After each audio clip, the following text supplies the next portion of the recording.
Next tissue है हमारा epidermal tissue. Epidermal tissue में कोई इंटरसेलुलर स्पेसेस नहीं रहते, बहुत ज़्यादा क्लोजली अरेंज रहते हैं। अगर हम लोग देखेंगे सबसे आउटर मोस्ट लेयर रहता है ये रूट स्टेम एंड लीव्स का, ठीक है। So outermost layer of root stem and leaves, सबसे आउटर मोस्ट लेयर है रूट स्टेम एंड लीव्स का। दूसरा कि ये जो है तुम लोगों को मतलब फ्लैट मिलेगा, थीन मिलेगा, क्लोजली अरेंज मिलेगा, तो इंटरसेलुलर स्पेसेस नहीं मिलते यहाँ पे, ठीक है। So the cells of epidermis are flat, thin, then arranged edge to edge, arranged edge to edge. इसका मतलब क्या होता है कि सपोज ये सेल है epidermal cell, so they are arrange edge to edge, उसके कॉर्नर्स जो है वो प्रॉपरली अटैच रहते हैं विथ ऑब्वियसली न्यूक्लियस वहाँ पे प्रेजेंट रहेगा, ठीक है। नो इंटरसेलुलर स्पेसेस, दिख ही रहा है तुम लोगों को। सो नो इंटरसेल्युलर स्पेसेस, कोई स्पेसेस प्रेजेंट नहीं है, बीच में कोई गैप नहीं रहती है इसके। और अगर इसको तुम लोग कट करोगे सो इट लुक पॉलीगोनल, ठीक है। सो ऐसे तुम लोगों को स्ट्रक्चर मिलेगा अगर तुम लोग इसको कट करते हो। तो कट करने के बाद it looks hexagonal, it looks hexagonal और पॉलीगोनल। सो ये पॉलीगोनल दिखेगा या फिर क्या दिखेगा, हेक्सागोनल दिखेगा। और जो एपिडर्मल टिश्यू है जनरली जो स्टेम या लीव्स पे रहते हैं उनके ऊपर और एक लेयर रहता है called as cuticle. So suppose अगर ये एपिडर्मल टिश्यू है, एक बना देती हूँ मैं, ठीक है।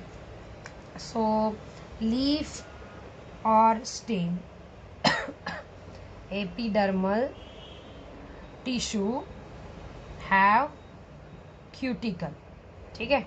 सो क्यूटिकल एक लेयर रहता है क्योंकि ट्रांसपिरेशन रेट उसका ज़्यादा ना रहे, वाटर सेव कर सके, सो इसीलिए वहाँ पे एक लेयर रहेगा, एक्स्ट्रा लेयर। रूट में नहीं रहता, रूट में ट्रांसपिरेशन रोकने की कोई ज़रूरत नहीं है, ऑलरेडी ज़मीन के अंदर रहते हैं, ठीक है। सो अगर हम लोग एपिडर्मल सेल के बारे में बात करें लीव्स और स्टेम की, सो वहाँ पे एक लेयर रहता है कॉल्ड एज क्यूटिकल। और ये जो लेयर है क्यूटिकल, ये from transpiration excess water loss से स्टेम या फिर लीव्स को क्या करता है, प्रोटेक्ट करता है। इसके बाद जो नेक्स्ट है और एक चीज जो तुम लोगों को एपिडर्मल लेयर पे दिखेंगी जिसको हम लोग बोलते हैं स्टोमेटा, ठीक है। सो और एक चीज जो तुम लोगों को दिखती है एपिडर्मल टिश्यू में जिसको हम लोग स्टोमेटा बोलते हैं। स्टोमेटा दोनों जगह पे अलग अलग होंगे, शेप में तुम लोगों को वेरिएशन मिलेगा, ठीक है। So epidermal tissues have some openings called as stomata, ठीक है। सो एपिडर्मल टिश्यूज का ओपनिंग होता है जिसको हम लोग क्या बोलते हैं, स्टोमेटा। जैसे कि मैंने बोला था डाइकॉट मोनोकॉट दोनों में ये तुम लोगों को डिफरेंट मिलेगा। सो डाइकॉट में स्टोमेटा जो है वो तुम लोगों को मिलेगा kidney shaped, actually guard cell वैसे होते हैं। सो अगर हम लोग प्रॉपरली अगर हम लोग देखें तो एक्चुअली वो गार्ड सेल होते हैं जो कि किडनी शेप होते हैं, ठीक है। सो अगर हम लोग इसको ड्रॉ करें तो कुछ दिखने में इस तरह दिखेगा। सपोज ये गार्ड सेल है एंड ये, और अंदर से ज़्यादा ये लेयर जो है वो थिक होती है। सो ये जो लेयर है वो थिक होती है थोड़ी एज कम्पेयर टू बाकी की लेयर, ठीक है। सो बाकी पूरे लेयर से कंपैरिजनली ये जो है वो थिक होती है। और गार्ड सेल का फंक्शन कि बाकी कहीं पे क्लोरोप्लास्ट नहीं रहेगा, बट ये जो गार्ड सेल है दे कंटेन क्लोरोप्लास्ट, ठीक है। सो क्लोरोप्लास्ट रहेगा कहाँ पे, गार्ड सेल पे। और जो बीच वाला जो एरिया है ओपनिंग है, this is actually called as stoma या फिर ओपनिंग स्टोमेटा। इसके वजह से नाम जो है वो स्टोमेटा दिया गया है, ठीक है। सो इसका जो सरफेस है वो थोड़ा कर्व होता है, बाहर से अंदर से थोड़ा बेंड होता है और वो थिक वॉल होता है। तो ये जो वॉल है गार्ड सेल की वो क्या रहती है, थिक वॉल। और आजू बाजू में बहुत सारे सेल्स रहते हैं, इसको सब्सिडियरी सेल्स बोलते हैं, actually they are parenchymata cells. So इन सेल्स को हम लोग बोलते हैं सब्सिडियरी सेल्स, ठीक है। This cells are called as subsidiary cells, so obviously protect करेंगे। सो स्टोमेटा ओपन होता है because of the endosmosis. Endosmosis जो है उसके वजह से वाटर जो है अंदर जाएगा। सो एंडोऑस्मोसिस की वजह से वो टर्जिड हो जाता है और ओपन हो जाता है, ठीक है। So endosmosis stomata open and cell become turgid, cell become turgid. और जब ये लूज हो जाता है, टर्जिड यानी थोड़ा स्ट्रेच, ठीक है। सो टर्जिड यानी स्ट्रेच होता है, तो एंडोऑस्मोसिस पानी अंदर आएगा ऑब्वियसली, ठीक है। तो उसको एंडोऑस्मोसिस, जिसकी वजह से वो फूल जाएगा, टर्जिड हो जाएगा, ओपन हो जाएगा, ठीक है।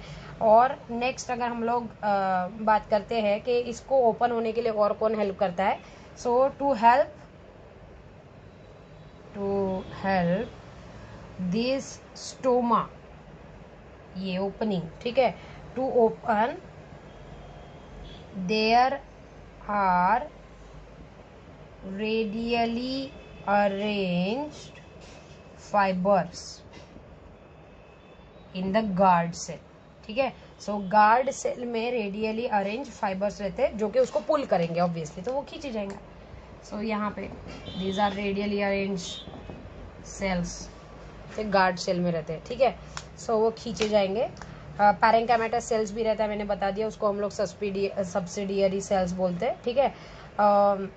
जब इनको ओपन होना रहता है तो मतलब स्टोमेटा को जब ओपन होना रहता है तब, और एक चीज़, ये जो सब्सिडियरी सेल है ये मिनरल्स भेजते हैं अंदर, ठीक है। सो उसके वजह से मिनरल्स एंड आयंस, ये सब्सिडियरी सेल्स जो है वो ट्रांसपोर्ट करते हैं, और उसके वजह से भी स्टोमा क्या होता है, ओपन। तो तुम लोग एक सेंटेंस लिख सकते हो यहाँ पे अगर लिखना है तो, व्हेन ये नीचे लिख लेना, मैं यहाँ पे लिख रही हूँ, ठीक है। So when guard cell have to open, they take mineral and ions from subsidiary cells। So ये किसका हो गया, और ये डाइकॉट का स्टोमेटा हो गया, ठीक है। इसके बाद हम लोग देखेंगे मोनोकॉट का।